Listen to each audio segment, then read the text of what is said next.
Iya, iya. Oke, Oke. oke.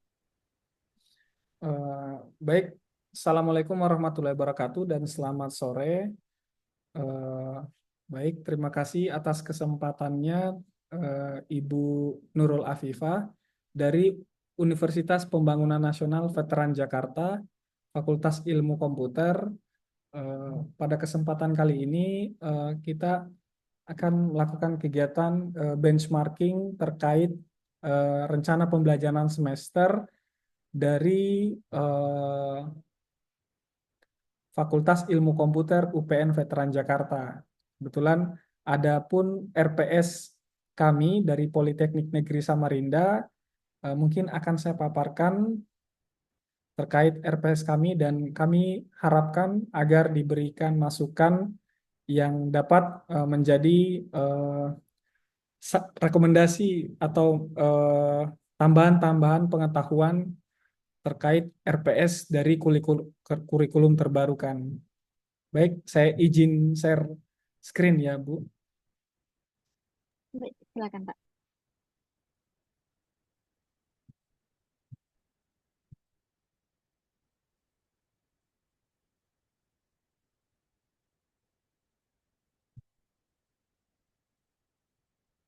Permisi, Bu, apakah sudah kelihatan? Sudah terlihat Pak. Oh ya, sudah terlihat. Baik. Di sini ada RPS kami dari Politeknik Negeri Samarinda, program studi Teknologi Rekayasa Komputer, jurusan Teknologi Informasi. Nah, tampilan awal dari RPS kami ini masih kurikulum lama, jadi modelnya seperti ini, Bu. Ada kopnya, terdiri dari identitas dari institutnya, Politeknik Negeri Samarinda. Terus di bawah itu terkait dengan eh, formulir dari rencana pembelajaran semester, mulai dari prosesnya, perumusan, pemeriksaan, persetujuan hingga penetapan, lalu pengendalian. Nah, masuk di RPS. Di RPS ini masuk ke halaman kedua. Jadi penjelasan dari prodi kami, yaitu D4 Teknologi Rekayasa Komputer, identitas dari mata kuliah pada RPS itu sendiri, contoh mata kuliah, nama mata kuliahnya jaringan komputer. Ini jaringan komputer 2 ini masih nama mata kuliah di kurikulum lama, dan prakteknya itu namanya administrasi jaringan. Jadi di RPS kami itu dipisah antara eh, mata mata kuliah teori dan mata kuliah praktek, walaupun sebenarnya materinya sama. Nah, terus ada kode, ada semester, SKS. Nah, dosen pengampu sebelumnya itu masih tertera di sini Agus Triyono, deskripsi mata kuliah dan capaian pembelajaran prodi itu juga yang dipaparkan baru pengetahuan dan keterampilan khusus. Jadi belum sampai di keterampilan umum dan juga sikapnya. Terus ada capaian pembelajaran mata kuliah, kemampuan akhir yang diharapkan, hingga di metode penilaian dan pembobotan dan daftar referensi. Ini masih agak, mohon maaf, masih berantakan. Jadi karena kita masih menginput secara manual ya, Bu. Eh, dan juga ada jadwal pembelajaran. Di jadwal pembelajaran ini kolomnya ada minggu keberapa, kemampuan akhir yang diharapkan, bahan kajiannya, metode pembelajaran, waktu, pengalaman belajar, indikator, bobot penilaian hingga referensi. Jadi apa saja itu ini akan di kami rangkum ke dalam sampai 16 pertemuan ya. Ya. Nah, ini sampai 16 pertemuan di sini. Terus ini penandatanganan dari yang mengetahui hingga penanggung jawabnya. Jadi ada ketua jurusan, ketua prodi, hingga penanggung jawab mata kuliah atau pengampu mata kuliah itu sendiri. Eh, Baik, itu saja mungkin paparan dari RPS umum dari Politeknik Negeri Samarinda. Mohon masukannya Ibu Afifah terkait materi, eh, terkait RPS dari UPN Veteran Jakarta. Izin saya stop Baik, stop screen ya. Baik, mungkin ada sedikit masukan, Pak Arsan. Baik. Mungkin bisa ditambahkan juga untuk referensi tambahan atau pustaka tambahan, bisa menambahkan jurnal penelitian atau pengabdian masyarakat yang berhubungan dengan mata kuliah yang diampu atau mata kuliah apa tadi ya, jaringan ya. Iya, betul, Bu. Jaringan. Nah, jadi ini bisa membantu mahasiswa untuk mengembangkan keterampilan yang diharapkan dalam OBS seperti pemecahan masalah dan kemampuan analisis. Jadi dengan adanya jurnal tersebut bisa kelihatan lah bahwa oh ini loh output dari mata kuliah kita gitu. Kalau tidak ada, kalau di kami, kalau misalnya memang yang mengampu mata kuliah tersebut, misalnya orang baru ya, belum ada penelitiannya atau pengabdian masyarakatnya, boleh pakai jurnal-jurnal dari dosen lain untuk ditambahkan ke RPS tersebut. Gitu. Baik, Bu. Untuk selanjutnya, eh, saya coba perlihatkan proses pembuatan RPS kami ya Pak ya. Baik, Bu. Baik. Bikin Pak apa? Oke, saya share screen dulu ya Pak. Oke, sudah kelihatan Pak? Iya, Bu. Sudah kelihatan. Oke, jadi kalau di kami itu kebetulan karena kami kan tim teaching, jadi satu mata kuliah kalau dia ada 6 kelas, maka dosennya juga ada 6, gitu. Oh iya, Bu. Ya, jadi ini adalah mata kuliah yang semester ini saya ampuh. Di sini bisa kita lihat sudah ada 4 RPS yang sudah statusnya final, kemudian ada juga yang masih plotting tim penyusun. Kalau ini kita masih bicarakan sama koordinatornya sih kebetulan karena tim baru jadi belum terisi. Untuk sistem informasi dasar pemrograman ini juga sudah proses pengisian. Mungkin untuk jelasnya kita buka yang sudah final aja ya Pak ya. Iya, baik, Bu. Tidak apa-apa, Nah, Bu. ini yang tadi saya bilang itu, nah ini, eh, kalau RPS itu harus sudah ada pustaka utamanya berupa buku, kalau bisa yang 5 tahun terakhir. Jadi di sini ada beberapa buku, rujukan buku untuk dari 5 tahun terakhir. Kemudian ini yang tadi saya sebutkan, kebetulan juga karena saya belum ada penelitian di bidang dasar pemrograman atau yang berhubungan dengan mata kuliah yang saya ampuh, maka ini saya mengambil pustaka pendukungnya dari Bapak Adrezo. Kebetulan Pak Adrezo ini salah satu dari tim teaching. Beliau pernah melaksanakan pengabdian kepada masyarakat yang judulnya Coding for Kids. Nah, karena kan kita mata kuliah dasar pemrograman ada hubungannya lah ya sama-sama ngoding, makanya ini bisa kita masukkan.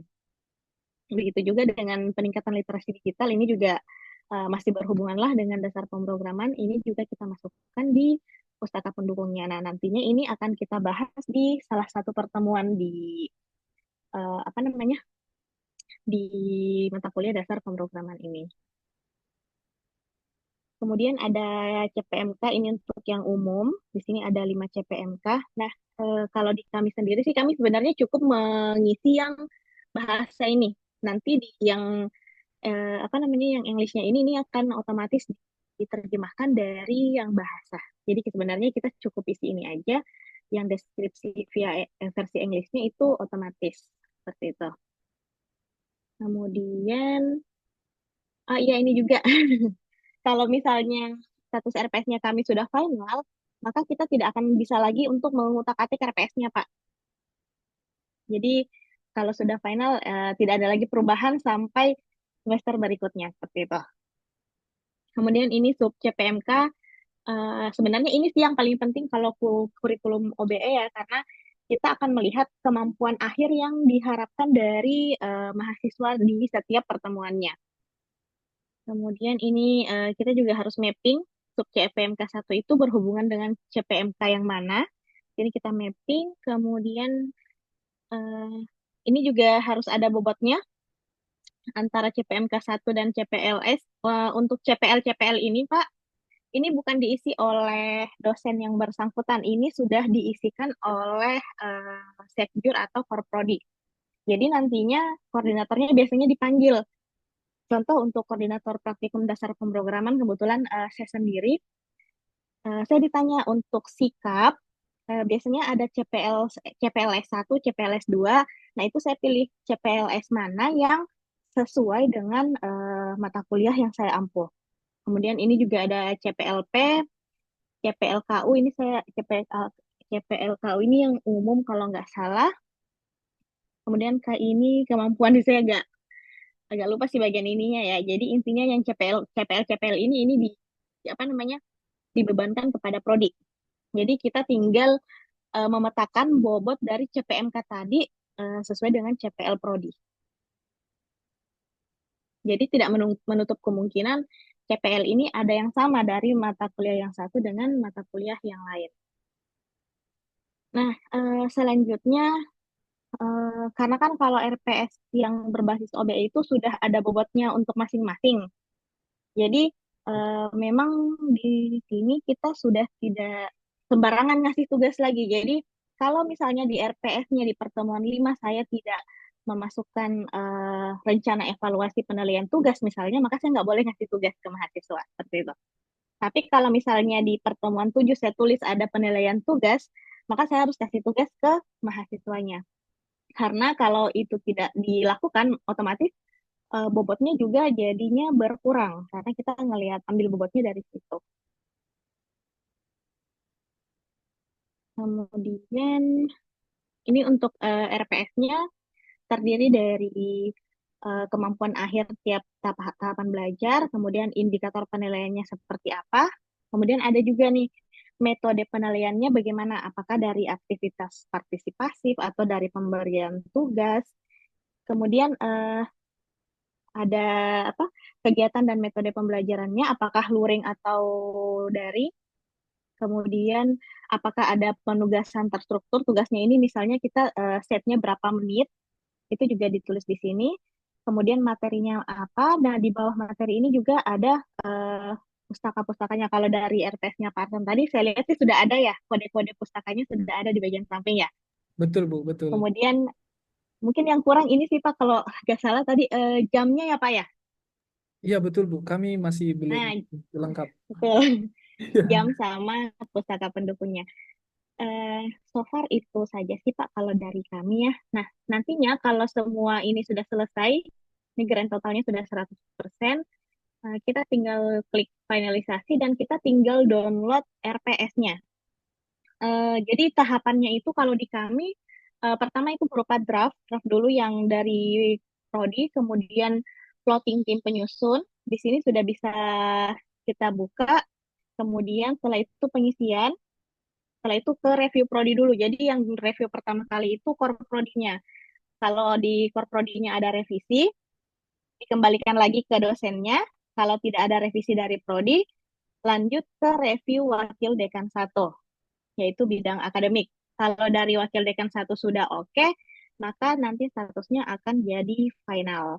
Nah, kalau sudah final, nanti kita tinggal download aja. Jadi bisa dua versi, karena tadi baik di rencana sendiri, rencana pembelajaran, ini juga sama. Kita tinggal isi aja bahasa Indonesianya, nanti untuk bahasa Inggrisnya itu akan otomatis. Nah, ini kita tinggal download. Um,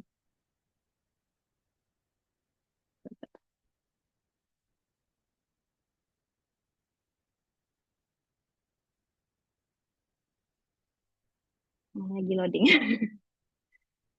Nah, nanti hasilnya seperti ini. Kita tinggal download dan ini sudah di apa? Tanda tangani secara menggunakan QR code. Jadi sudah ada ketua timnya siapa, cek by siapa, dan di revisi akhirnya sama siapa seperti itu. Ini semua sudah otomatis tergantung dari prodi masing-masing, visi misinya. Kemudian ini nama apa namanya? Nama mata kuliahnya dalam bahasa Inggris karena tadi saya downloadnya berbahasa Inggris. Kemudian ini ada tim teachingnya. Jadi karena kebetulan dasar pemrograman itu ada 6 kelas di kami, maka ini juga ada 6 dosen. Kemudian ini koordinatornya, ini adalah core prodinya, Ibu Widya. Nah, ini yang tadi nih, yang CPL tadi. S-nya sikap, perilaku, keterampilan umum, dan keterampilan khusus. Kebetulan yang keterampilan umumnya ini yang berhubungan dengan mata kuliah saya ternyata cuma yang CPL KU 5 dan CPL KU 6. Makanya saya cuma ngambil yang dua ini. Sebenarnya ada banyak. Seperti itu sih Pak kalau dari kami. So far, mungkin nanti bisa saya kirimkan biar buat jadi referensi buat Pak Arsan ya. Baik Bu, terima kasih. Boleh bertanya Bu, terkait Siap, silakan dari Pak. ini yang sikap pengetahuan, keterampilan umum dan keterampilan khusus. Ya. Eh, Terkait itu, apakah otomatis langsung terpilih sendiri keterampilan umum dan keterampilan khususnya, ataukah kita memilih lagi by system? Mungkin ada pilihan opsional, ini masuk keterampilan umum di mana untuk mata kuliah ini, ataukah memang sudah terumus berdasarkan sistem informasinya, Bu? Kalau kemarin itu belum sampai di situ sih Pak. Jadi kemarin itu Prodi sudah punya CPL-CPL-nya sendiri. Expected Learning Outcomes-nya kalau bahasa Indonesia-nya. Bentar, ini saya share bahasa Indonesia-nya dulu ya. Biar lebih gampang kita. Nah, mana tadi?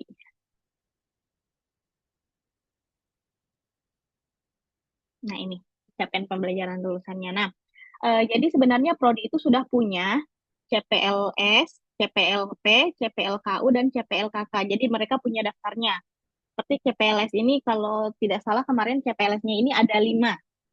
Nah, Prodi itu biasanya mendatangi koordinator rumpun MK-nya, dalam hal ini saya, mendatangi saya, kemudian menanyakan dari CPLS ini mana yang berhubungan dengan mata kuliah praktikum dasar pemrograman. Setelah saya pilih CPLS ini Bu, CPLP yang ini, CPLKU kayaknya saya berhubungan dengan CPLKU 5 dan CPLKU 6. Sementara CPLKK-nya sendiri yang paling berhubungan itu cuma di CPLK 10 misalnya. Nah, setelah itu nanti Korprodinya akan men-setting CPL ini di eh, SIM CPL, aplikasi SIM CPL yang ini. Setelah itu ketika kita masuk, dia sudah statusnya adalah floating tim penyusun seperti itu, Pak. Jadi koordinatornya yang memilih CPL-CPL ini berdasarkan daftar yang ada sama korprodinya. Jadi belum belum seotomatis itu. Baik Bu, Masih terima di input manual oleh korprodinya. Oh Gitu. iya. Wah, luar biasa ini Bu, sudah termasuk memudahkan dari sisi dosennya ini Bu untuk penyusunan RPS-nya. Tambahan satu Bu, Alhamdulillah. Ya. terakhir itu terkait ini Bu. Kami kan ini karena prodi baru dibuka Mhm. di tahun 2017 dan baru menerima mahasiswa baru di 2019. Dan alhamdulillah baru satu angkatan yang lulusan dari prodi kami.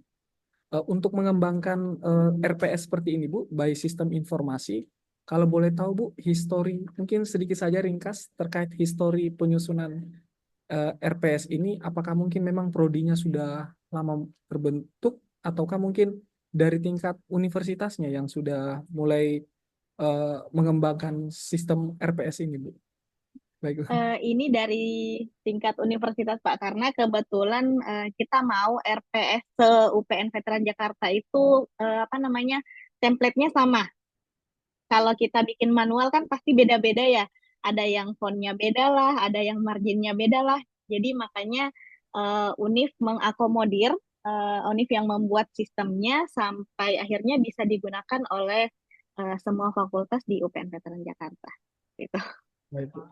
Terima kasih Bu.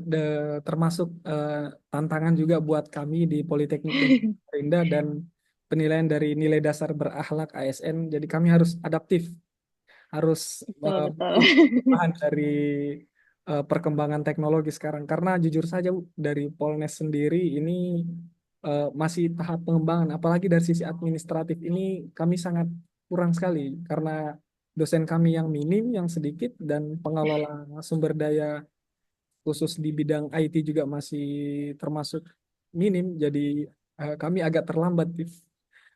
Ya, Bu.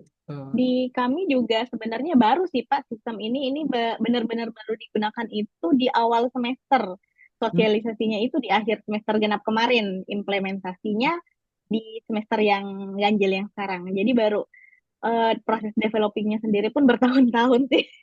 Oh iya, ya memang, Uji cobanya lumayan, iya iya betul, Bu. lumayan sering. Eh, Baik Baik. Bu, terima kasih. Mungkin insya Allah kami akan mencoba menerapkan terkait dari RPS yang telah dikembangkan oleh UPN Veteran Jakarta.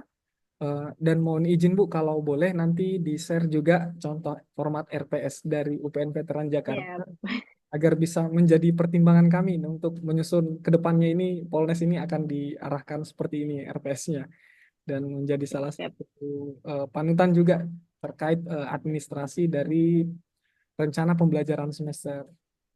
Eh, Mungkin itu saja Bu yang bisa kami eh, sampaikan terkait dari kegiatan kami, khususnya di benchmarking rencana pembelajaran semester mata kuliah, khususnya secara umum. Terima kasih banyak Bu Ya, masukannya dari sama-sama Pilihan dari Pak. Veteran Jakarta. Ya. Semangat latsarnya. Terima kasih Bu. Saya sendiri Baik. Arsan Kumalajaya dari kelompok 1 Angkatan 4 peserta Latsar CPNS tahun 2024 di eh, Provinsi Kalimantan Timur. Mengucapkan terima kasih banyak Bu. Baik, sama-sama Pak. Terima kasih juga sudah memberikan insight ya. Kebetulan saya belum pernah mengampu mata kuliah jaringan, jadi ada insight baru juga nih tadi lihat RPS jaringan. Iya Bu. Baru pertama juga tadi. Terima kasih Bu. Iya, saya Baik, izin terima kasih. tutup eh, kegiatan benchmarkingnya dengan ucapan Alhamdulillah. Billahi taufiq wal hidayah. Wassalamualaikum warahmatullahi wabarakatuh. Waalaikumsalam warahmatullahi wabarakatuh.